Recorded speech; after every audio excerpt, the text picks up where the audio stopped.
So parang yun, all kinds of food are okay. What else? All days are okay. In fact, even yung commandment, yung fourth commandment, remember to keep holy the Sabbath day, I believe has been addressed in the New Testament. Hindi na siya sinama as a moral obligation. Dagdag pa niya sa Colossians chapter 2, verse 16 and verse 17, "Therefore, let no one pass judgment on you in questions of food and drink, or with regard to a festival, or a new moon, or a Sabbath. These are a shadow of the things to come, but the substance belongs to Christ." So ang kanya sinasabi, everything is pure, everything is clean from God's point of view. Any day, not just Saturday, not just Sabbath day is holy, but any day is now holy, it is now clean, it is now pure. Hindi mo pwedeng sabihin, Lunes, ano yan, secular day yan, Martes, secular day yan, basta Sabado, ito lang ang holy day. O kaya Linggo lang ang holy day. No, every day is holy in the eyes of God. You can live a holy life every day of the week. Any kind of food, it's clean. Okay, now, tingnan ninyo yung connection. Paano pumapasok dito? To the defiled and the unbelieving, nothing is pure. But to the pure, everything is pure. Okay, tingnan nyo ha. The Lord and the apostles declared, all foods are clean, all days may be considered holy, and because they are trusting in Christ alone for salvation, they can see the true meaning or value or significance of any food or of any day. Para sa kanila, okay lahat ito, maganda lahat ito. Hindi ito makakakontribute sa aking kaligtasan. Kasi ang tiwala ko sa sakripisyo ni Kristo, hindi ako nagtitiwala dito sa araw o sa pagkain. Hindi ako doon nagtitiwala. Now, look at the difference. To the person who is defiled and unbelieving and impure, as we mentioned a while ago, ito yung tao who relies on his obedience to certain do's and don'ts. He is a person who continues to maintain that he can only get to heaven by following the Sabbath day. He thinks that he cannot go to heaven pag kumain siya ng alimango, pag kumain siya ng baboy, pag kumain siya ng ganito. Naku, hindi na siya mapupunta ng langit. So, he feels he is required to keep on doing these things. Pero ito ang problema. Hindi lang ito, marami pang mga kautusan. Mahaba pa na listahan of do's and don'ts that he feels he is required to do in order to get to heaven. So, his reliance is not in Christ alone. His reliance is in doing these things. So, ano magiging epekto nun? The effect of that would be, everything is going to be impure. Yun ang magiging epekto. Nothing is pure. Of course, that's not an absolute statement na wala na talagang malinis. But generally speaking, lahat na lang makikitaan niya ng mali. Lahat na lang makikitaan niya, kulang pa ito. Hindi pa ako maliligtas dito. Kailangan magawa ko ito ng ganito. Kaya yun ang problema, makikitaan niya lahat na may problema. It's not going to be enough to save him. Everything is impure. Let me put it this way with this illustration. Several years ago, I remember, I conducted a wedding. If I'm not mistaken, nung kinausap ko yung husband, tinanong ko, nasan yung nanay mo? Parang nakita ko siya kanina. Ay, umalis na siya. Bakit umalis na? Kasi may panata pa siya dun sa Catholic Church. Itong oras na to, ganito. Ito yung kainan natin. Ito rin yung oras ng panata niya ron. Now, dahil sa ganung pananaw, for her, yung nanay nitong lalaking itong kinasal ko, everything is impure. That particular time of day, kung yun ay 3:00 ng hapon, ang kanyang tingin, dahil ang kanyang tiwala, ako ay maliligtas sa pamamagitan ng pagsunod sa aking panata. Kailangan nandito ko sa simbahan ng 3:00 ng hapon. Kailangan i-pray ko itong ganito kahabang litany o kailangan ipag-pray ko itong nobina na to. Kailangan gawin ko to, may panata ako sa ganito. Because the person is relying on that thing, everything becomes impure. Even a day of celebration, kasal ng anak niya, para sa kanya, hindi yan maganda, hindi yan masaya, hindi yan mabuti. Parang, kumbaga, Baliwala lahat yan. Everything is impure, everything is ugly, everything is not enough to please Him dahil para sa Kanya, walang magagawa yan para sa aking kaligtasan. Ito lang ang makakapagdala sa akin ng kaligtasan. But you see, a person who has trust in the death and sacrifice of Christ alone, yun lang ang kanyang tiwala, he can enjoy everything else in this world. Para sa kanya, walang bawal. Now, please do not misunderstand. This is just in reference to the things that you add to salvation. We're not talking about adultery here and a person saying, everything is now pure. You can commit adultery and you do not commit a sin. No, we're not talking about that. We're talking about food. We're talking about certain days making it special. We're talking about etong mga bagay na dinadagdag ng mga false teachers. So that is how they begin to view things. Ang kanilang paningin, nothing is pure. Yun ang nagiging pananaw ng isang tao who does not understand the gospel. Yan ang magiging pananaw ng isang tao who adds to the gospel, who relies on rituals, on merits, on externals to be saved. Now, let's go to the third evaluation. Yung ikatlong evaluation dito is God's evaluation of their inner lives. Yung kanila namang inner lives. Sabi doon, both their minds and their consciences are defiled. People who reject the truth of salvation by grace alone and in Christ alone, received by faith alone, will have defiled mind. Their thinking and their attitudes, that's part of the mind, and their conscience, that refers to their standard and norms, their view of what was right and wrong, it's going to be defiled. Ang ibig sabihin nito, a defiled mind and conscience means that one has lost the capacity to think properly and to distinguish between good and evil. Pagka ang iyong pananaw, ikaw ay maliligtas sa pamamagitan ng pagsunod nitong mga listahan ng bawal. Pag ang iyong pagtingin, ikaw ay maliligtas lang pag kumain ka ng certain kinds of food. Pag ikaw ay tumitingin na ikaw ay maliligtas lamang sa pamamagitan ng going through certain holy days, like the Sabbath day, pag yun ang ipinagdidiin mo lagi, sinasabihan mo, lahat ng mga tao, hindi kayo maliligtas, kayong mga Christian, ginagawa nyo ba ang Sabbath day? Pag puro yun ang ididiin mo, you will discover that these people who emphasize on eating certain kinds of foods, honoring special days, they lose the ability to think properly. Nasisira itong device na ito, kumbaga, na nilagay ng Panginoon Diyos sa kanilang puso to determine what is morally right or wrong. Hindi na nila alam. It becomes defiled, nadudumi. Nasisira itong mekanismo na to. Parang tuloy sa kanila lahat ng bagay, uy, bawal yan. Yun ang lagi mong maririnig sa kanilang bibig. Uy, bawal yan. Naku, yung buhok mo, naku, bawal yan. Yung damit mo, bawal talaga yan. Dapat ganito lang kahaba, dapat ganito. Bawal na kapantalon. Bawal. Puro na lang yun. Their ability to discern is lost. And that's the danger. Kaya ito ang sinasabi dito ng Panginoon dito. Yan ang kanyang evaluation sa kanilang inner lives. Yung kanilang inner lives become polluted, become defiled. Wala nang abilidad na mag-isip ng tama. Sa kanilang tingin, sa kanilang sariling grupo, tama sila. But from God's point of view, mali. Ikaapat, look at God's evaluation of their profession. God's evaluation of their profession. Sabi dito, they profess to know God, but they deny Him by their works. They claim to be Christians. Maaring yan ang ibig sabihin ng they claim to know God.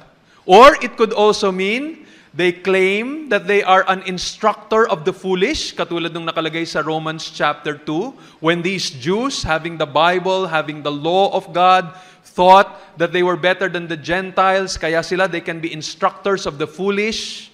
Or knowing God could also mean having a more intimate relationship with God compared with others.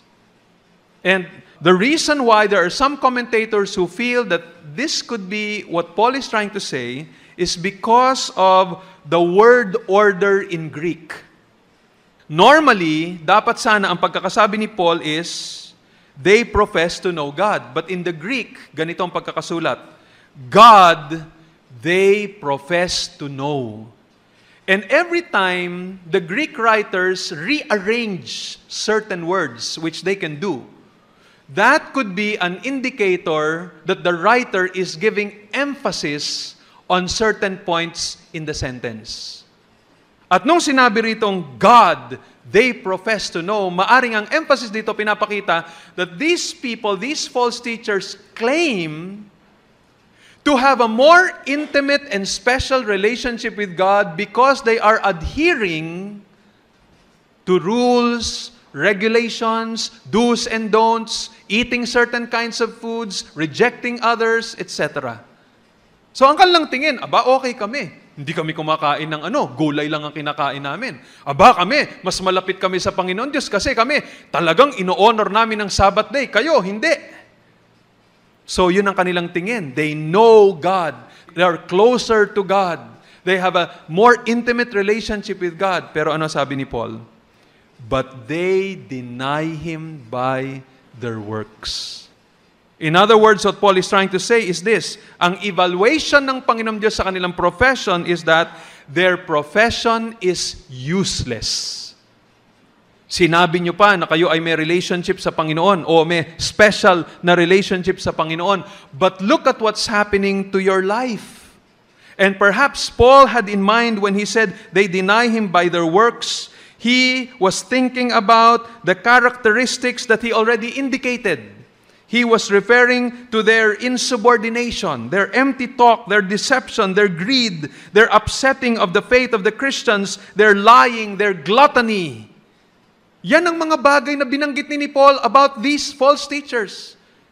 So makita ninyo, yung mga tao who are relying on the externals of religion in order to save themselves, what's going to happen? Walang kapangyarihan yung kanilang pagsunod nitong mga ritual na to para baguhin ang kanilang mga puso. And so they remain in their sins. You know, it's just like a person who's relying on praying the rosary or on doing the novena thinking that she will get to heaven.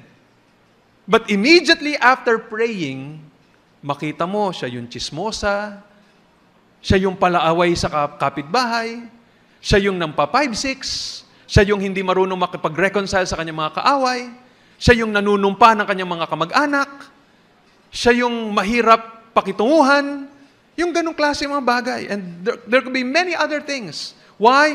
Because yung ginagawa nilang mga ritual na yon does not affect their hearts. Kaya, by their works, they contradict their profession.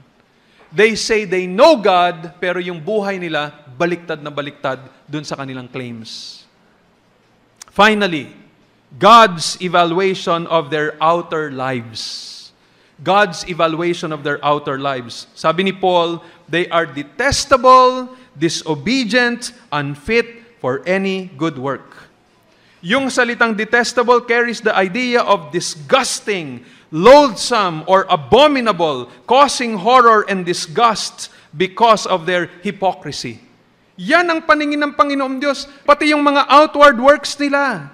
They cause horror, kumbaga sa Panginoon, and disgust. It's abhorrent in the eyes of God. Nagagalit ang Panginoon Diyos. Kinasusuklaman niya yung kanilang mga gawain.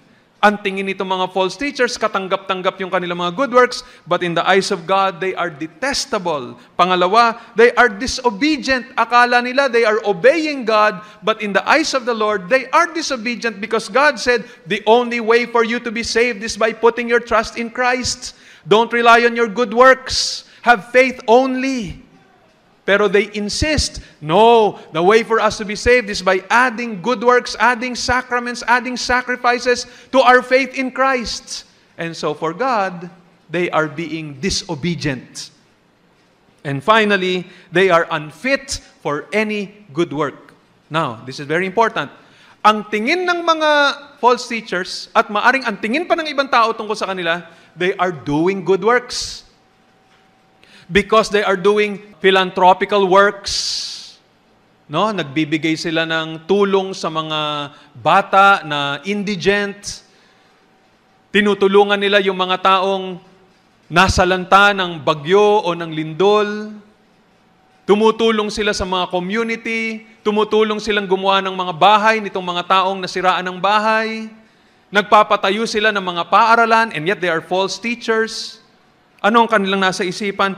They think that they're doing good works. But listen very carefully. Pagka ang good work mo ay hindi nakaugat sa Ebanghelyo, pagka ang good works mo ay hindi nakaugat dahil sa iyong pananampalataya kay Kristo, it is not a good work.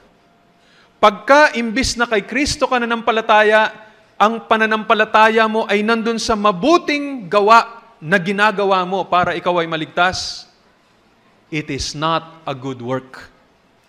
Pagka ikaw ay nagmamalaki na siguro pupunta na ako ng langit nito kasi tinutulungan ko yung aking mga kamag-anak. Kasi ginawa ko itong mabuting bagay na ito sa aking mga apo o sa aking mga pamangkin. Kasi ako nagpaaral sa kanila. Kasi pinagpatayo ko ng bahay yung aking mga magulang. Kasi ganito ginawa ko sa kanila, etc. If you are holding on to these things for salvation, even that so-called good work is not a good work at all in the eyes of God. It is filthy garments in the eyes of the Lord. Kaya yan ang problema ng mga kulto. Yung mga kulto na hindi naniniwala, of course, lahat naman ng kulto hindi naniniwala, no? Itong mga grupo na to na hindi naniniwala sa Trinity, hindi naniniwala sa salvation by grace alone, by faith alone, in Christ alone, kahit ano pa mang good works na kanilang gawin, hindi sila mapupunta ng bilangguan, totoo. Magiging mataas ang pagtingin ng mga tao sa kanila in the community, totoo yon. Pero sa mata ng Panginoon Diyos, wala silang pinagkaiba sa mga Pharisees, sa mga Sadducees, na sinabihan ng Panginoon pupunta ng impyerno. Because they are disobedient to God. They are insulting the Spirit of grace. They are rejecting the only offer of God for their salvation. They're saying, Panginoon Diyos, hindi sapat yung pinadala mo si Jesus para mamatay para sa aming mga kasalanan. Kailangan pa kaming gumawa ng good works. Binabaliwala namin yung ginawa mo para sa amin. Binabaliwala namin yung sakripisyo ng anak mo. Para sa amin, kailangan may trabaho kami. Kailangan may parte rin kami rito para naman kami maligtas. And for that reason, all of their good works are nothing in the eyes of God. Now, let me just summarize this. So, as I put it together, pakinggan niyo ng mabuti because I'm setting you up for this application and you will be surprised with this application.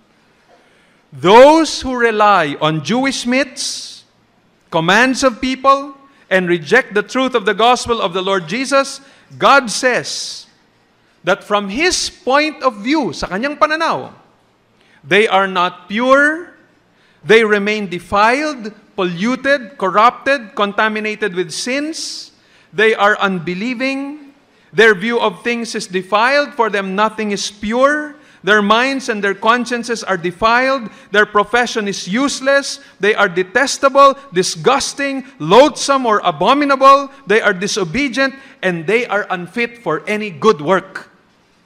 Grabe itong description na to. Pero ito yun eh. Kahit ano pa mang ginagawa nilang seemingly good works sa mata ng Panginoon Diyos, they're nothing, they're an abomination in the eyes of God. They're detestable, they're defiled. Yung pa rin ang tingin ng Panginoon. Huwag tayong magpadala sa congratulations ng mga tao kahit na tingalain pa sila, kahit na bigyan pa sila ng trophy, kahit na bigyan pa sila ng mga malalaking medalyo, patayuan ng mga monumento dahil sabing ang bait nila, ito ang ginawa nila. From God's point of view, if they are teaching falsehood, if they are not teaching the gospel, if they are holding on to their merits and good works and sacrifices and rituals to be saved, lahat pa ng mga trabahong mabubuti sa mga mahihirap in the eyes of God, walang kabuluhan because they are relying on that rather than on the perfect sacrifice of Christ. Now, this is the reason why itong ganda nitong ating pag-aaral, so that we will be warned against flattering false teachers. We do not flatter them because what's going to happen is we are going to confirm their condemnation. Pag hindi natin sinabi sa kanila yung katotohanan na etong ginagawa ninyo okay sa mata ng mundo, pero kung hindi ito konektado sa ginawa ni Jesus Christ on the cross, kung itong ginagawa nyo ay may connection lamang sa paniniwala that if you do good works, you are going to go to heaven, lahat itong good works sa inyo are nothing in the eyes of God. Basura ito sa mata ng Panginoon. They are filthy rags in the eyes of God. And so we need to be careful. Do not flatter false teachers. Don't ever do that. And sad to say, sometimes because a person wants to fulfill some political ambitions, he is willing to compromise the faith and willing to distort a message that I believe he clearly knows. The Apostle Paul said in Galatians chapter 1, verse 8 and verse 9, "But even if we or an angel from heaven should preach to you a gospel contrary to the one we preach to you, let him be accursed. As we have said before, so now I say again, if anyone is preaching to you a gospel contrary to the one you received, let him be accursed." Paul could not just say that once, he had to say it twice. To show the urgency, to show the importance of this message. Don't distort the gospel. Don't play around with the gospel. The eternal destinies of people with corrupted gospel, they are doomed to hell. My friends, let's think about this, and I pray na pag-isipan natin ng mabuti ito, alamin natin kung ano yung ebanghelyo, ituro natin with faithfulness. Huwag tayong matakot sa persecution na harapin natin because of telling the truth. And let us pray for leaders. There are many others today who are compromising the gospel for some motive that is unbiblical. Let's come before the Lord in prayer. Aming Panginoon, kami po ay nagpapasalamat sa mensaheng itong aming narinig ngayon. Panginoon, may mga tao na kailangan talaga nilang maliwanagan. And I pray na kumilos ang banal na Espiritu upang bigyan sila ng liwanag patungkol dito sa mensaheng ito. Maaring akala ng iba na ang kanilang mga ginagawang kabutihan na kanilang pinagkakatiwalaan ang siyang magliligtas sa kanila. Lord, itama niyo po itong maling pananaw na ito ngayon. Kumilos kayo sa kanilang kaisipan. Ipakita ninyo kung anong ibig sabihin ng Ebanghelyo. Ipakita ninyo sa kanila na si Kristo lang at ang kanyang sakripisyo, ang kanyang perfect sacrifice, ang kanyang substitutionary sacrifice, ang siya lamang makakapagligtas sa kanila. Hindi ang kanilang good works, kung hindi ang good work na ginawa ni Jesus para sa kanila. Ito lang ang makakapagligtas. Lord, maawa po kayo. Sana po kaming lahat na naririto ngayon, maunawaan ang Ebanghelyo. Kayong kumilos, Panginoon, draw people to your Son, Jesus Christ. Open their eyes, open the hearts of everybody as you open the heart of Lydia. Open the heart of everyone so that they may appreciate and understand and obey the gospel that I've shared today. And we pray this, that Jesus may be glorified in the salvation of many. Salamat po, Panginoon. All this, Father, we pray in Jesus' name. Amen.